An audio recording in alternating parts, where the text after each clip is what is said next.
Good morning, good afternoon, good evening, folks. Michael Zuber, one minute sell at a time. Back with the man, myth, the legend, Adrian Hernandez. How you doing, sir? Good morning, everybody. Let's go. I love that. I love that, man. It's always, I love talking to you first thing in the morning. I'm not even sure I need coffee when I talk to you. It's pretty awesome. Hey, so first thing we're going to do probably for the next year or so is talk about the market. And you are in two specific markets, Orange County and Inland Empire. For those that don't know, why don't you tell us a little bit about each? One of them is obviously close to the water and very expensive, and the other one is not. So tell us about the two markets, and then we'll talk about what you're seeing in each. Two different completely worlds. You have Orange County, which is coastal, average sales price $950. That's going down, right? We're just going to see that about $850 in the next couple of months. Wow. Which is going to be cool because I'm excited because I'm going to buy everything. There you go. And then you have the Inland Empire, which is inland, much different. You got an average sales price of about $450, $500. And it's just a completely different market. When you look at demographics, when you look at average household income, when you look at the occupations, there's just a much different demographic in both markets, which is interesting because we flip in San Bernardino County, and yet we sell a lot of houses in Orange County. It's where the brokerage is at. And in Orange County alone, you guys, in the last 7 days, we had 55 new listings in South County. Okay. Out of those 55 new listings, it's interesting because it's still, now the number's going down, but 44 of them had a price change. Wow. 44 had a price change over the last 7 days. 40 went under contract. Oh. Which we did not see on our last conversation. That's different from last week. You're right. There was about 10 that went under contract. When you look at closed, we had 55 closed and expired. It's interesting. We talked about this. Expired still up. Expired's at 7. Expired double from 2 weeks ago. That's interesting. So, again, this is Orange County. Let's just call it $1 million median. I don't know how to read that. So again, I think expireds are definitely want to sell, not need to sell, which is that's the big thing that's going to crush new agents, if want to sell versus need to sell, right? So I'm going to throw it out. Wish pricing. If I get it, I get it. If I don't, it expires. And withdrawn too. So if you take a look at expired is 12, withdrawn is 4, and canceled is 6. That's 18, 19, 20, 21, 22. That's 22 properties that came off of the market in the last 7 days. Wow. 9 of, and I want to say 9 of them, but an additional 9 are on hold. Interesting. As I search a little bit deeper, I'm noticing that there are more properties going on hold than there are going under contract. Now, in your experience, for somebody that doesn't know, what do you think the setting on hold means? I'm sorry, on hold? Yeah. What do you think that means? What is that telling?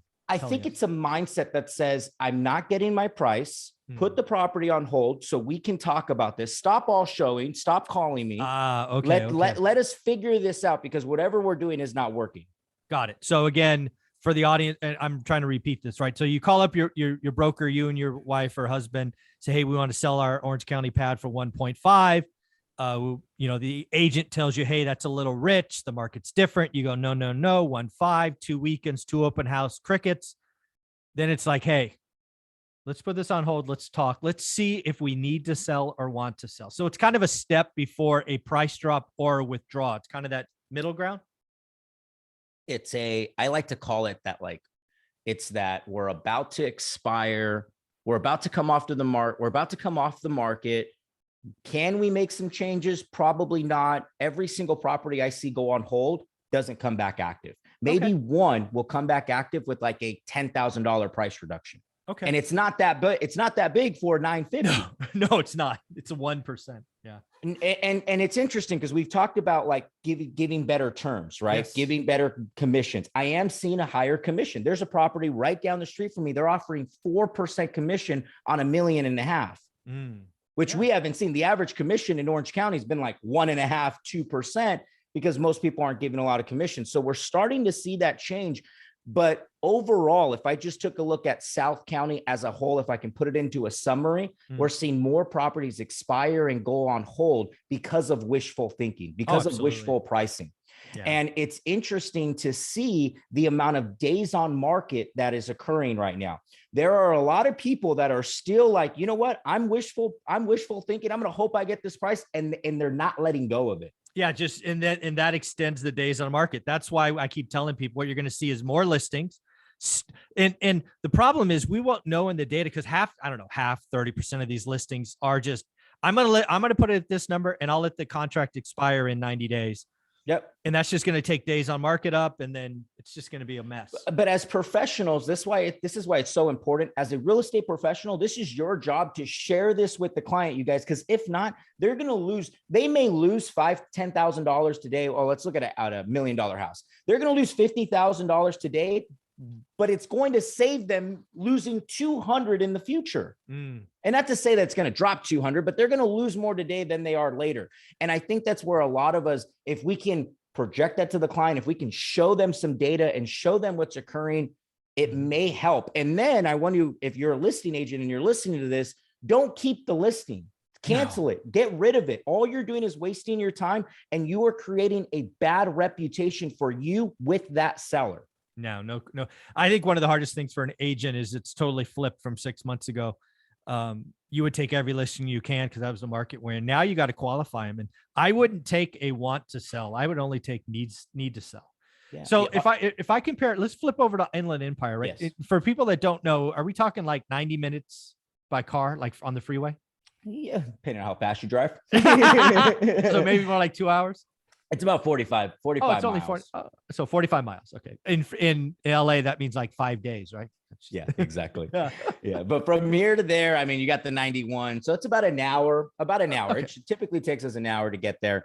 And that's San Bernardino County. That's mainly where we do a lot of our flips. So San Bernardino, Fontana, Rialto, Rancho Cucamonga, for those of you that are, that know that area. And, we're seeing a little bit of a different dynamic take place there. We are not seeing as many properties cancel or expire, but we are seeing a significant amount of price reductions. Okay. And so tell us about that. What's a price reduction like in the Inland Empire? Like 10 grand, 15? You're seeing a $10,000-$15,000 price reduction. And what's interesting is the people that are coming on lower. For instance, we have all of our flips out there. We're coming onto the market much lower than what our last comparable was. We're going about anywhere between $10,000 to $20,000 less. And it's interesting, we're still getting about 5 to 6 over, 7 over. I'm actually bridging the gap right in the middle. Interesting. Now, mind you, we're offering out more commission. We're giving money to buy down rates. We're giving money for closing costs. And that's what I think is helping, but that's also bringing the price up a little bit. So when I run the numbers backwards, it ends up not being that bad of a deal for us. Yeah. I hope agents caught that last little piece. If I was flipping in this market and I had inventory I had to get rid of, there's really 3 levels or levers you can pull. And I think a lot of people naturally go, hey, I'm going to give 4% to the selling agent. Okay, great. Maybe the selling agent sees it. That's not where I would start. I would start mine with, I don't even know if I would go lower on price. I would say, hey, 10 grand in closing costs. You tell us how you want to use it. 5 grand on closing, 5 grand to buy down the rate, whatever you want. Because actually I did some math for my students on just all the variables that you can play with. And it turns out if you wipe out closing costs and get, 0.5% or 0.75% rate lower, your yield goes higher. Because again, a $10,000 drop on the purchase really means you're saving 2 grand in cash, because most of us put 20% down. So you save 2 grand in cash, get a lower price. Not really that impactful, but if you get 6 grand waived in closing costs, that's real cash. Yeah. And then you get 0.5 point interest, which is $300 a month. So folks, you've got to play with the numbers. And if I was flipping today, or if I was an agent, I would say, hey, let's try to get all the money, the $399 or $412 or whatever it is, but let's just put right in it 10 grand in closing cost credits, buyer's decision how to use or whatever. Yep. I would just big bold letters. That's what I get on the phone with that other agent and work it out. I see so many people just going off of contracts. I would not go off of the contract. I would pick up the phone. Hey, how do we work this out? Obviously, they're interested. Anybody that is interested in our property, we're getting on the phone and we're figuring out how do we make this deal, because we only have 1 or 2 people that's interested versus the 10 that we had prior to. So you guys, this is, it's interesting. I think of it like 2016, when I was listing a lot of property and we had to get creative to get the home sold. And that's all it is today. We have to get creative. But if we look at the overall numbers of all of Inland Empire, the numbers are still strong. We are seeing price reductions as normal, but in certain areas they're moving, but in certain areas there's not. We have 3 listings in Twin Peaks in the mountain areas, not moving at all. Okay. We had a 420 offer a month ago. They canceled. We're going into contract today at 380. Ooh, wow. The mountain areas have hold. Scares me a little bit. I got a $1 million house going onto the market next week in Big Bear. Okay. So let me ask you again. I don't know anything about these areas, so these are just questions. Is that market dominated by short-term rentals? Yes. I got it. And then, okay, so same thing with Joshua Tree, same thing with like Indio, same thing with Thousand Oaks. All of these exterior Airbnb markets, dead. They're getting punched in the face, Zuber. I'm telling you, this is a warning I had for everybody who was doing Airbnb. You got seduced by easy money and the story. It's not. Dude. You can't bend the rules of time and just go, easy money. Oh, it's going to hurt a lot of people. I think it's going to hurt a lot. And I'm talking to wholesalers. They're calling us right now. Dude, sell my deal, please. I'll lose 50 on it. Just sell it. Just sell it. Just sell it, because they know. And a lot of these deals, they're in the mountain areas. Everybody got really, really, really comfortable with seeing that Airbnb income. And unless they can rent that property out for what the rental rates are, which 90% of them cannot, they're going to be screwed. Well, this is the thing that I told people were coming. I'm like, guys, wake the hell up. If you're doing Airbnb in the mountain areas and you got seduced by easy money and, arbitrage and all that other nonsense, and now your only option is to sell, take a monster loss, or have an alligator as a month-to-month rental, you did it to yourself. Yep. I was warning you. And again, there's some real pain coming, because again, I think July 20th, which is only 2 weeks away. Yeah, it's 2 weeks away from today. The housing market is going to have an earthquake.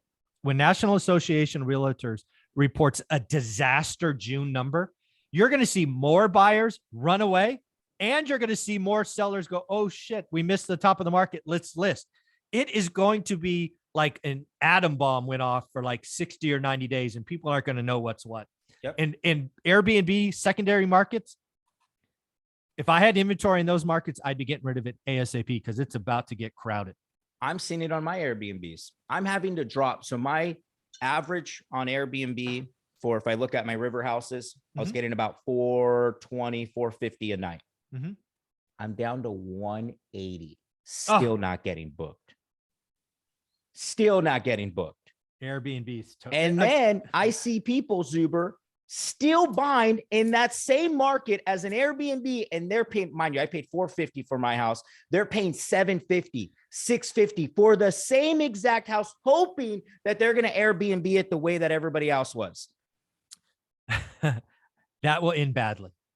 That's going to end very badly. And it's sad, because it's not just, I don't see one person doing it. No. I don't see 2 people doing it. I see a whole it's the herd. This is why I scream, right? I do one thing really, really well in real estate, and that's I can see where the herd's going. And the herd chases easy money and a sexy story. Airbnb the last 2 years was sexy because we couldn't get on goddamn airplanes. So then everybody came about and they said, I'm going to do it too, and blah, blah. And then I'm going to go get a second home loan, and I can lie to the bank and get a better rate. And then I'm going to go, I'm going to shop at IKEA and all these secondhand stores and make my Airbnb cute, drop another 20 grand. You're all screwed. Done. Screwed. Screwed. Well, the good news is, if you ever wanted a lake house, just wait about a year. You'll be able to find one. Yeah, exactly. That's what I'm doing. I'm selling the duplex, waiting, and then I'm going to buy even a bigger house. So there you go. Yeah, because it'll work out. It's just, dude, anytime the herd comes, I run the other way. Yeah. That's why I speak at meetups still. it's, I like to give value, but I love the questions. That's why, was it 3 years ago, I sold apartments in 19 because all these syndicators, everybody was a syndicator. I'm like, I'm getting out of this. And then Airbnb, no thanks. Yeah, it's crazy. Well, thank you for telling us about Orange County, Inland Empire in the mountain region. I look forward to episode 2. If somebody wanted to join your team or see what's what, how do you want them to reach out? Instagram at Adrian Hernandez. Appreciate you, Zuber. Awesome, buddy. Thanks again. Let's go.